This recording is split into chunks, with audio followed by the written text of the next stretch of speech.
여러분, 가위바위보 한번 해볼까요? 예. 바위를 이길 수 있는 건 보자기. 너무 쉬워서 그랬구나. 보자기를 이길 수 있는 건 가위. 가위를 이길 수 있는 건 바위. 바위를 이길 수 있는 건 보자기. 보자기를 이길 수 있는 건 가위. 가위를 이길 수 있는 건 주먹. 예. 영원한 승자도 영원한 패자도 없는 게 가위바위보 게임입니다, 여러분. 그렇죠? 이미 답은 나와 있죠. 예. 천년만년 주님 재림하실 때까지 가위바위보 해야 영원한 승자, 영원한 패자도 없습니다. 그러나 세상과 인생은 그렇지 않습니다. 특별히 신앙생활 할 때도 마찬가지입니다.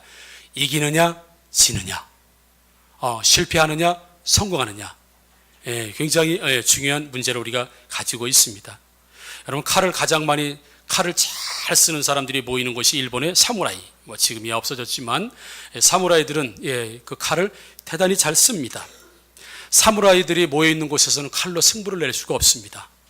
우리 19세기 미국의 해군 제도 페리는 일본을 항복을 시키는데요, 수백 년 동안 칼을 갈고 칼을 썼던 사무라이들을 해군 함정 몇 척을 가지고 와서 다 때려부십니다. 왜요? 아무리 날카로운 칼, 아무리 권법이 유명하고 대단한 사람이라 하더라도 총 앞에서는 무용지물입니다, 여러분. 이것을 깨달은 우리 일본은요, 메이지 유신을 통해서 서구 문명을 많이 받아들이게 되죠. 그러면서 모든 전쟁의 장비를 이제 칼에서 총으로, 대포로, 전함으로, 전투기로 이런 것들을 많이 준비하죠. 그러고 나서 세계 2차 대전을 일으키게 됩니다. 승승장구하는 것 같고 잘 되는 것 같았지만 결국에는 핵폭탄 2방으로 끝나버렸습니다. 왜 이런 말씀을 드리냐 하면, 아무리 칼을 잘 쓰는 곳에 가서 내가 칼을 조금 더 잘 쓴다고 해서 항상 승리할 수 있는 것 아닙니다.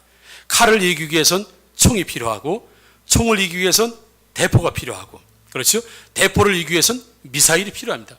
전혀 다른 차원의 공격적인 무기 전략이 있지 않으면 내가 칼을 한 번 더 갈았다고 해서 이길 수 없고, 총을 조금 더 좋은 걸 개발했다고 해서 항상 이길 수 있는 건 아닙니다. 완벽하게 승리를 거둘 수 있는 어떤 전략이 필요하다는 것이죠.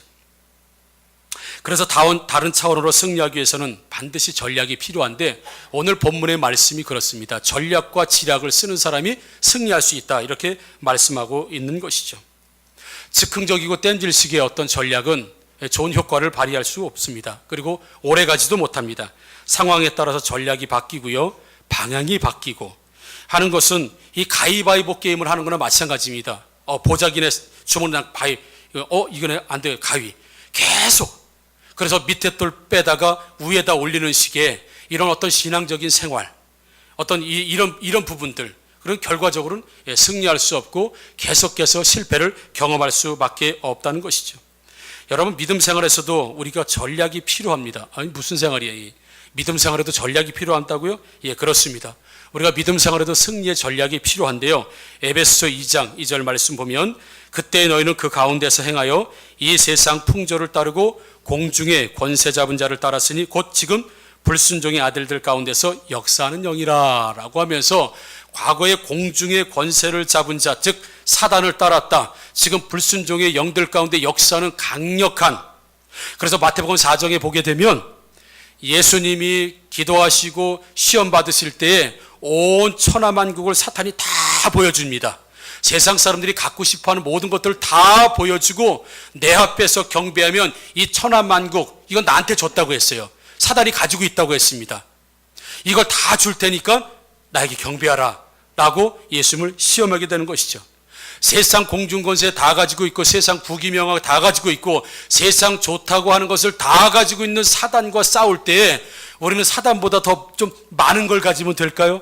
아니면 더 최신식의 것을 가지면 되겠습니까? 아닙니다, 여러분. 우리가 더 직접적으로 말하게 되면, 신앙생활하면서 시험 들지 않고, 또 변질되지 않고, 배반하지 않고, 떠나지 않고, 심지어는 마지막에 가서 예수님에게 버림받지 않는 바른 믿음을 가져야 되는 신앙생활에도 전략이 있다는 겁니다. 반드시 길이 있다는 것입니다, 여러분.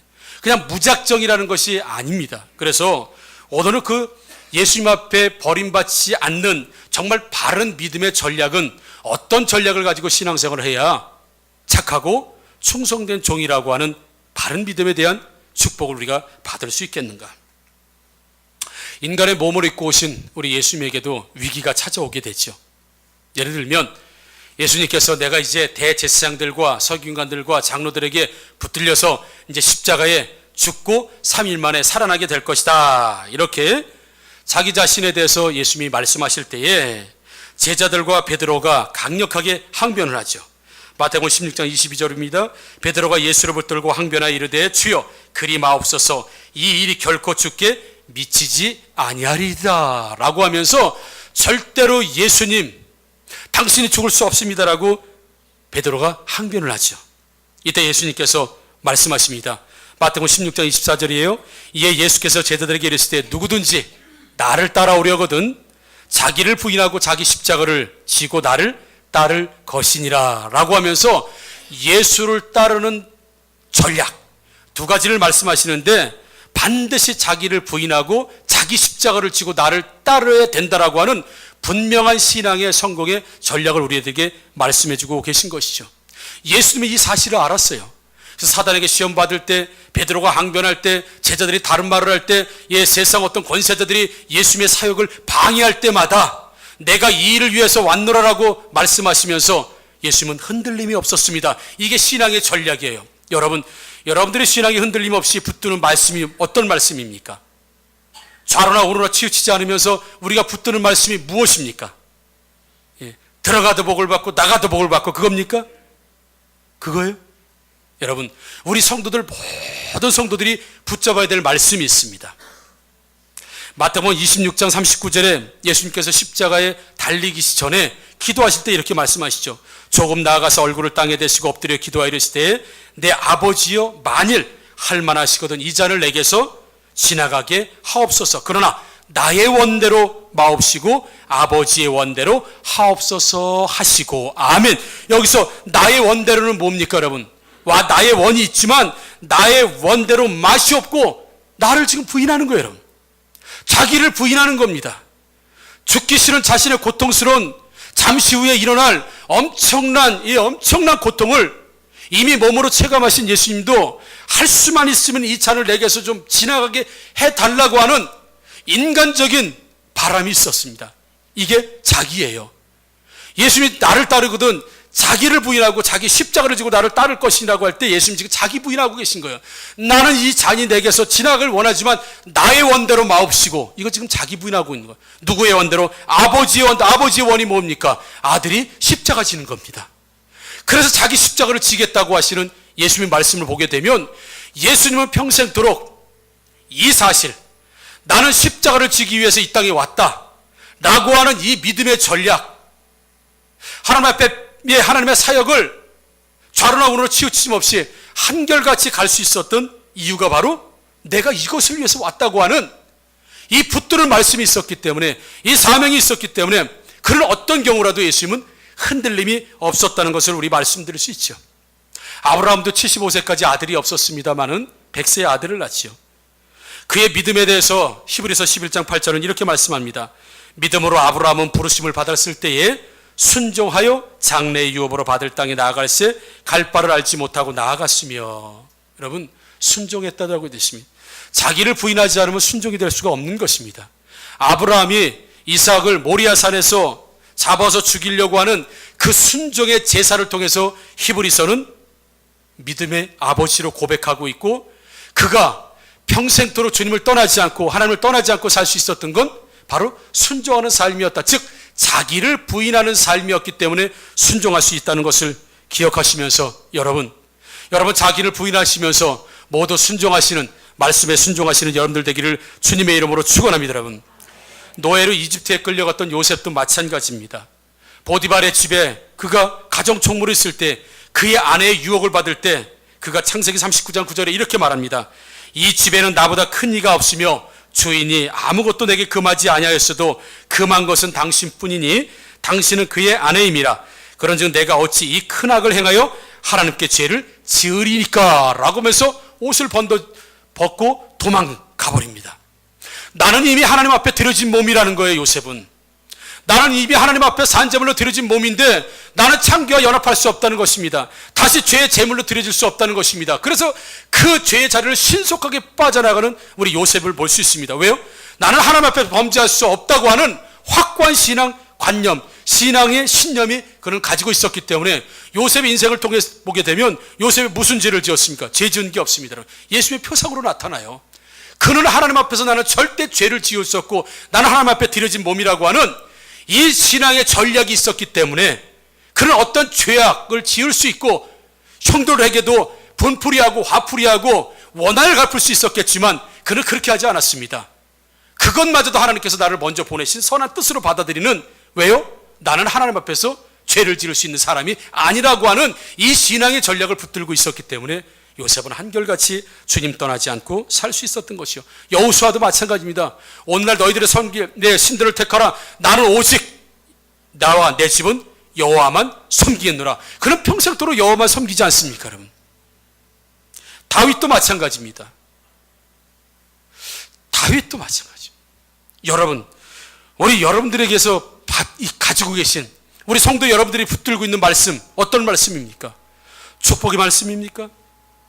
함께 하시겠다고 하는 약속의 말씀입니까? 예, 좋습니다. 그러나 지금 드리는 말씀은 모든 성도들이 붙들어야 될 말씀이고, 이것이 되지 않고서는 어떤 말씀을 듣는다 하더라도, 어떤 말씀을 붙든다 하더라도 자기가 부인되지 않고 자기 십자가를 지지 않는 이런 신앙생활을 하려고 하면 언제든지 떠나고 언제든지 변질되고 언제든지 배반하고 언제든지 약해지고 언제든지 나락으로 떨어질 수밖에 없는 신앙생활을 할 수밖에 없다는 것이죠.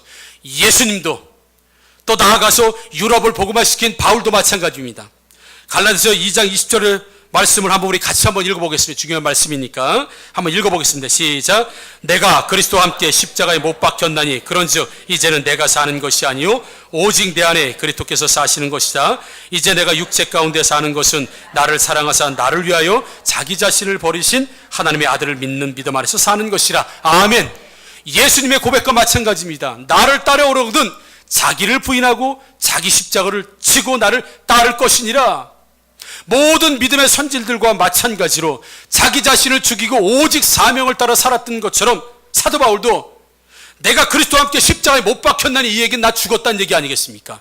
난 이미 죽은 사람이라는 겁니다. 나는 자기를 부인하는 거예요. 그래서 오직 그분이 내 안에 사시고 나는 오직 예수 그리스도 그분에게만 영향을 받으면서 그분이 원하시는 일만을 하겠다고 하는 이 확고한 신념, 그래서 나의 나 된 것이 다 하나님의 은혜라고 고백하는 이 사도 바울처럼 여러분, 이제 그리스도와 십자가에 못 박혀서 내가 죽지 않고서는 온전한 신앙생활 아니요, 실패하지 않는 신앙생활을 하기 위해서는 내가 죽어야 합니다. 내가 십자가에 죽어야 합니다. 아브라함도 죽지 않을 때가 있었습니다. 모리아산에 이삭을 드릴 때는 정말 순종하는 최고의 가치의 순종을 보였지만 그는 그 중간에 자신이 죽지 않고 자기를 부인하지 않고 자기 의의를 드러내고 자기 뜻대로 하다가 이스마엘을 낳지 않겠습니까? 하가를 통해 낳을 때 얼마나 가정의 진통이 일어나고 삶에 궁핍하고 어려우고, 그리고 자기 아내를 사라를 여동생이라고 속이는 자기 정력대로 상황과 형편대로 이렇게 살니까 인생이 어때요? 꼬였지 않습니까?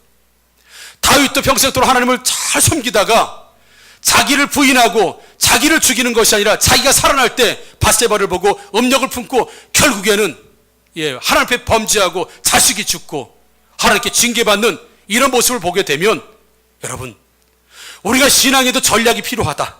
실패하지 않은 전략이 필요하다. 왜 많은 사람들이 예수를 믿었다라고 하다가 많은 사람들이 교회를 떠나고 신앙을 떠나고 믿음을 떠납니까? 내가 살아서 신앙생활하기 때문에 그렇습니다. 여기도 여전히 내가 살아서 신앙생활하게 되면 언제든지 예수 떠날 수 있습니다. 언제든지 교회 떠날 수 있습니다. 언제든지 믿음 떠날 수 있습니다. 오늘까지 좋았을지 몰라도 내가 죽지 않고 나에게 주신 사명의 십자가를 지지 않으면 여러분, 이 제자의 길 가기 어렵다는 사실. 그러나 우리가 세상을 이기기 위해서는 오직 예수가 내 안에 사는, 나는 죽고 예수로 사는 신앙인들 되기를 주님의 이름으로 축원합니다. 요한복음 16장 33절입니다. 아픈 잃지 않고요, 세상에서는 너희가 환난을 당하나 담대하라. 내가 세상을 이기었노라. 할렐루야. 세상을 이기는 힘은 오직 예수 안에만 있는 줄 믿습니다. 세상보다 스펙을 더 가지면 우리가 세상을 이길 수 있을까요? 세상보다 더 인류대를 졸업하면 세상을 이길 수 있습니까? 공중권세 잡은 사탄을 이길 수 있습니까? 여러분, 무엇으로 이길 수 있습니까? 우리가 신앙생활 하면서 사탄과 싸워서, 공중권세 잡은 자와 싸워서 정말 바른 믿음을 가지고 끝까지 승리하기 위해서 우리가 해야 될 일이 뭡니까? 나는 죽고 오직 예수로 사는 사람. 그 신앙이 회복되고 그 신앙의 전략이 있지 않으면 언제든지 저와 여러분들은 예수와 상관없는 사람이 될 수도 있다는 사실을 기억하시고요. 담대하라.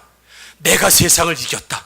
내가 사단을 이겼다. 그러니 너희 안에 내가 있지 않고서는 사단을 이길 수 없습니다. 영적 전쟁에 이길 수 없습니다, 여러분. 영적 전쟁에 실패할 수밖에 없습니다. 오직 예수로 채워지는 사람, 예수로 채워주기 위해서는 먼저 나를 부인하고 내가 죽어야 합니다, 여러분. 내가 죽어야 돼요. 빨리 여러분, 배추가 살아있지 않고 빨리 절여져야 돼요. 그래 예수님이 그 안에 역사하신다고요. 내가 살아있으면 예수님이 역사 안 하십니다. 아니요, 예수님 역사 못 하십니다.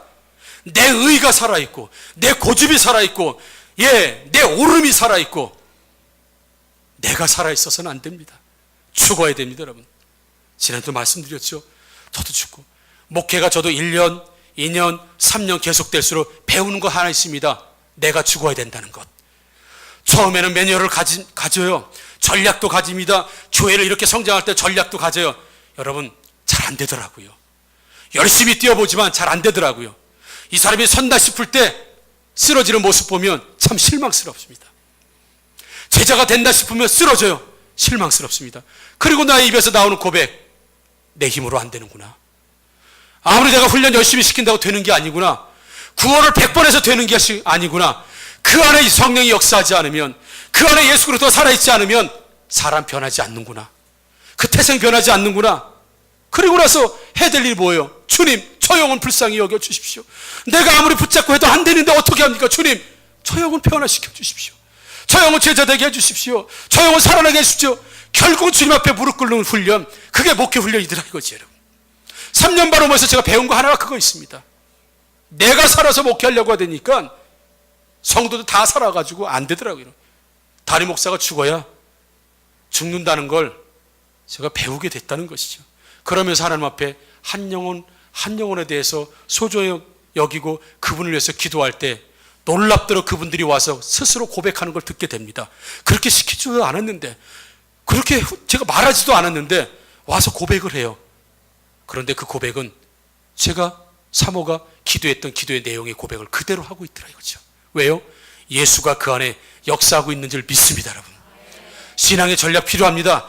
칼만 더 갈지만 칼 앞에 총 앞에 대포 앞에 미사일, 이런 전략적인 것이 있듯이 우리가 정말 끝까지 믿음 생활 잘하고 정말 바른 믿음을 갖추기 위해서는 자기를 부인하고 자기 십자가를 지지 않고서는 절대 나를 따를 수 없다고 하는 그 존엄하신 예수님의 말씀을 여러분 꼭 붙드시는 여러분들 되기를 주님의 이름으로 축원합니다. 여러분, 제가 책을 소개해드렸던 책이 있죠. 우리 백동도 목사님의 책 바른 믿음, 다른 믿음이라는 책에 그 교회 한 분이 간증하신 내용을 제가 책을 내용을 잠시 한번 읽어드리도록 하겠습니다. 사실 나는 10년 동안 신앙생활을 열심히 했다. 좋은 목회자 밑에서 제자훈련, 사역훈련, 큐티, 성경 통독 모든 걸 섭렵했고 가르치기도 했다. 정말 살아있는 교회였지만 나는 새로워지지 못했다. 제자훈련을 받으면서 예수님은 나의 주님이십니다 라는 고백을 수없이 했다. 그러나 내 안에서는 말은 이렇게 해도 나의 주님은 나야. 내 생각은 내가 조정해. 내 인생은 내가 이끈다니까 라는 강한 아집이 꺾이지 않았다. 이런 상태에서 말씀을 읽고 신앙생활을 했다. 그것은 결국 종교생활이었다. 복음의 능력은 내게서 나타나지 않았다. 신앙생활을 할 때나 하지 않을 때나 별로 달라진 것이 없었다. 나는 왜 이럴까? 신앙생활 열심히 한다고 했는데, 그러던 어느 날 답답한 마음으로 성경을 읽다가 갈라디아서 2장 20절을 읽게 되었다. 나는 단 한 번도 주 예수 그리스도를 내 인생의 주인으로 인정한 적이 없었구나. 그때서야 깨달았다. 내가 신앙생활을 한 것이 아니라 종교인으로 종교놀이를 했구나.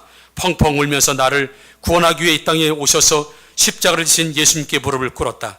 그날 주님께 나의 전권을 이양했다.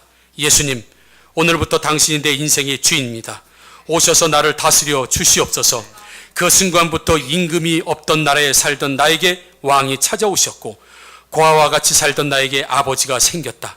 목자 없이 방황하던 나에게 목자가 생겼다. 그때부터 모든 것이 변하기 시작했다. 그동안 한 번도 누려보지 못한 평강과 기쁨이 나를 사로잡기 시작했다. 나는 죽고 예수님을 따라 사는 삶이 나를 더욱 행복한 자녀로 세워가고 있었다. 더욱 강한 하나님의 나라로 나를 세워가고 있다.